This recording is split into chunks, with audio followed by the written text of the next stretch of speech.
Yeah. Family, y'all.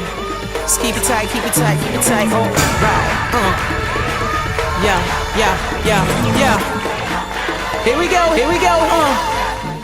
Chapter 12 in the book of John, chapter 12, verse 1 to 36. And this chapter talks about, Martha is washing of the feet of Jesus and what they went through and everything as far as they went about Martha who served Jesus and all that, and it was as a pointer that Martha continued to respond to the perfect disciple to the revelations of Sophia incarnated. Mary anointed the feet of Jesus and wiped it with her hair. The parallel scene of the report of the three Gospels, Mark, Luke, and John, and Matthew. The use of these stories is entirely conditioned by Johannine in the context.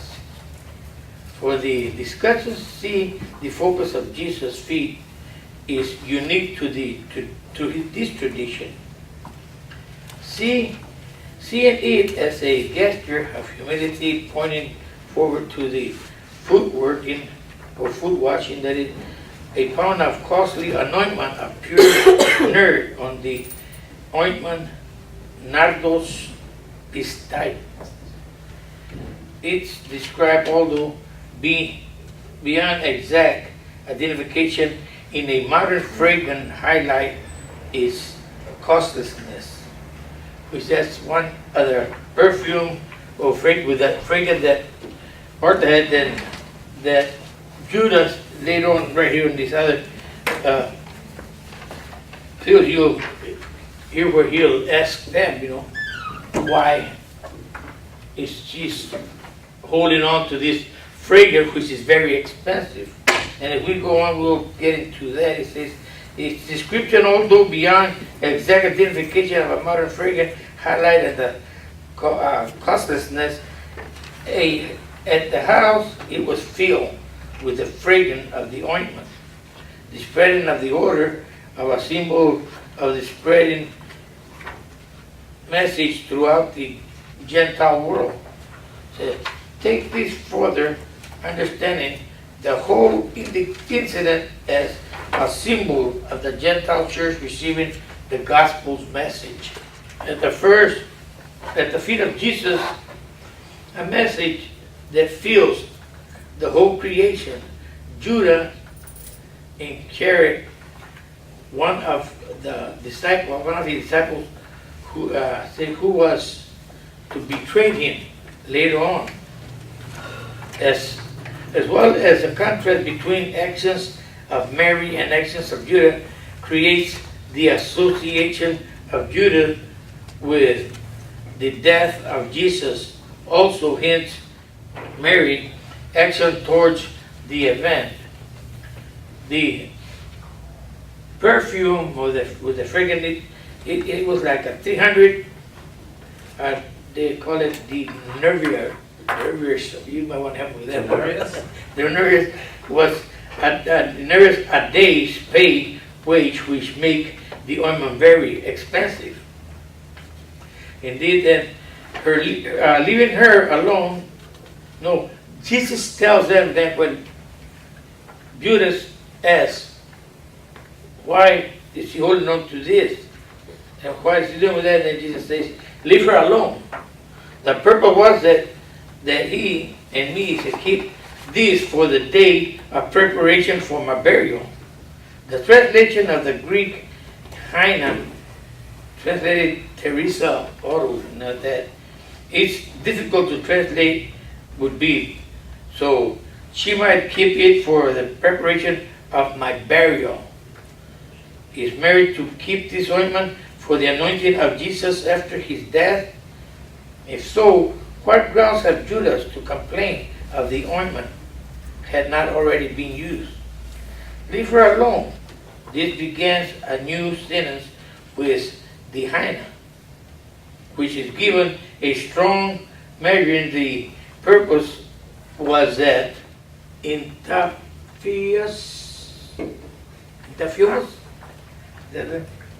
does not mean burial, but lying out for burial. This interpretation objects the idea that the anointing is some way it was royal. It was a royal thing to do. And so Jesus told him, he told Judas, the poor you always have with you. And he said, you make a link between selfishness of Judas.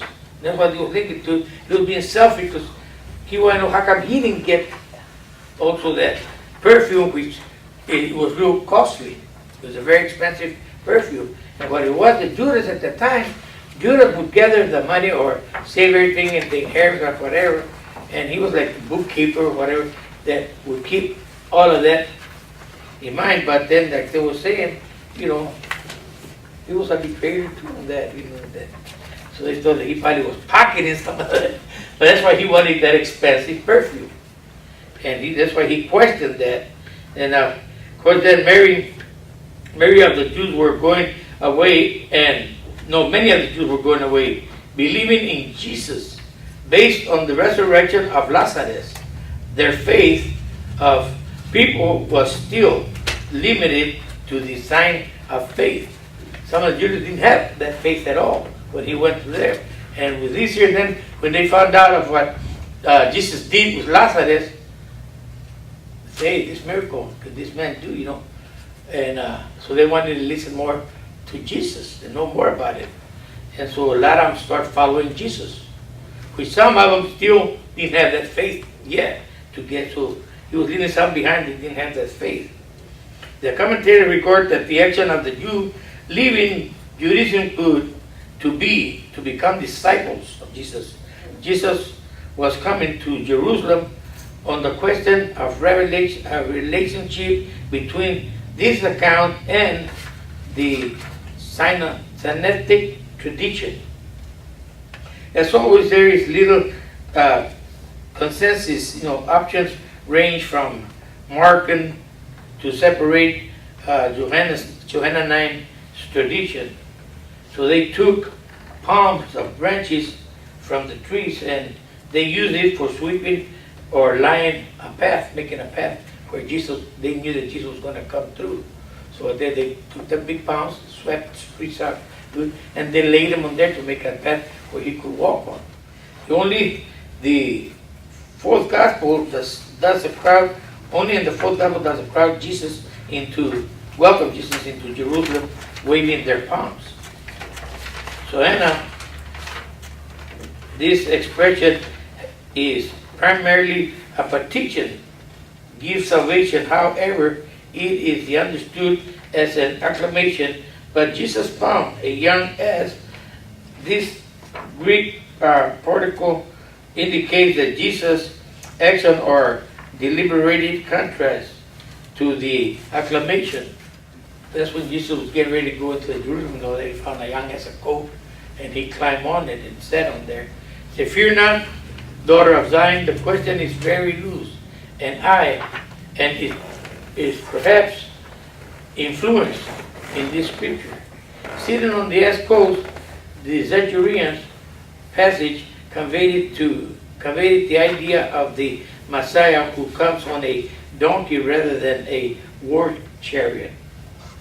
The crowd that was with him when he called Lazarus out of the tomb, this reading links to the crowd with those who had been with the resurrection of Lazarus and distinguishes it from the crowds who went to see Jesus and Lazarus, because they heard of the miracle and the crowd welcomed him with palms frond and acclamations. Philip and Andrew were the only disciples whose names have transmitted from Greek form saying, "We wish to see Jesus." This verb is to see. And they say, "We wish to see Jesus." Well, wait a minute, how you mean you wish to see Jesus? Right?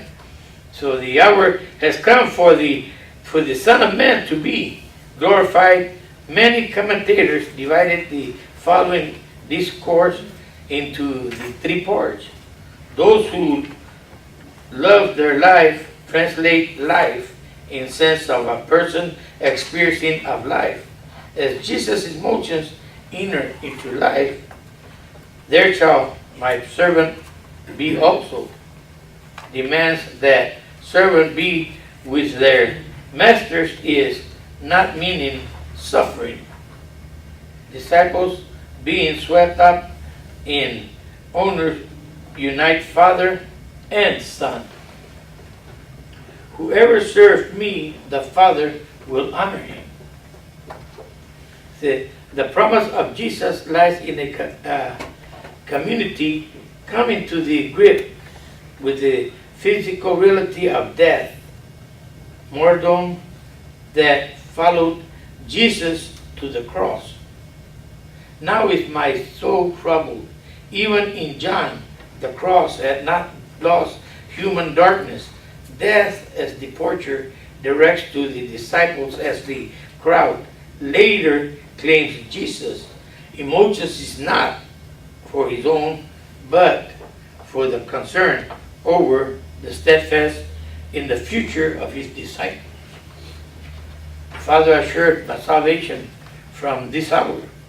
Repeat, the hour has already come. Then a voice came from heaven. He said, I have glorified it.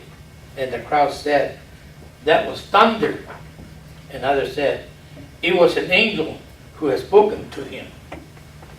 Now is the judgment of the world, the ruler of the world. Believe in the world, the ruler or prince, which is the ruler or the prince. And then they said, when I am lifted up from the earth means they will be crucified. It will be the time of crucifixion then. And then as for the death departures, so the meaning of that, when I am raised, must be taken seriously, lifting up. The death which Jesus was to die, the Jews were told they would be responsible for the lifting. The death which Jesus was to die. The lifting up means something they do to Jesus. To kill, be lifting him up on the cross. That the Christ remains forever. Walk while you have light, lest the darkness overtakes you. He departed and hid himself from them. Jesus hiding from the Jews himself. This is where I got the Gospel of John, chapter 12, verse 1 to 36. So in this 12th chapter we see various themes. The theme of the anointing is first, where we saw in the Gospel of Luke, we saw these characters of Martha and Mary. We see Martha and Mary again in this story. Who's doing the work? Like in the Gospel of Luke, Martha's doing the work. Mary is anointing Jesus' feet. Deacon John brought attention to how it was that the focus was on the cost of this oil. How it was that this oil cost 300 denarius, or 300 days' wages. Judas had a bit of a problem with that. How it is that the focus was on the feet. How interesting that in other Gospels Mary anoints Jesus' head. What did Mary anoint in this Gospel? The feet. There's this theme about feet in the Gospel of John. John is the only Gospel where Jesus is going to wash the disciples' feet. So how interesting that there's this form of service, of stooping and humbling oneself, because the feet, after all, what was the dirtiest part of the body in the ancient world? When you're walking around all day in sandals or barefoot, your feet are looking pretty bad at the end of the day. So the feet, even in Eastern Asian cultures, like in Thailand and places like that, the sole of the foot is like a dirty part of the body. You don't point the soles of your foot, like you would never put your feet up on a desk pointing your soles at another person, because it's disrespectful. That's the dirtiest part of the human body. So how interesting that John in that time, 2,000 years ago, was associating, if you want to be a servant, what does that mean? Get down, humble yourself. So we have the anointing, then we have the triumphant entry into Jerusalem. How interesting, because in chapter 2 we talked about Jesus cleansing the temple. In all the other Gospels, Jesus rides into town and then cleanses the temple. Not in the Gospel of John. In the Gospel of John, Jesus cleanses the temple in chapter 2, and then later in chapter 12, he's welcomed triumphantly into Jerusalem. Is he welcomed on a chariot? Deacon John made a good point about that. Was he welcomed on a chariot? No. Here we have the political Messiah arriving how? On a donkey. How fierce is that? Right? You see a person riding on a donkey, are you really scared of that person? So how interesting that rather than coming in as this fierce political Messiah who's going to overturn the system, he comes in meek and humble and riding on an ass, on a donkey, on a colt. And then that chapter concludes with Jesus' prediction of his death, because we've already gotten through the book of signs. Now we're in the book of glory, where Jesus is going to suffer and die and be glorified. So what's happening now? We're on the descent now.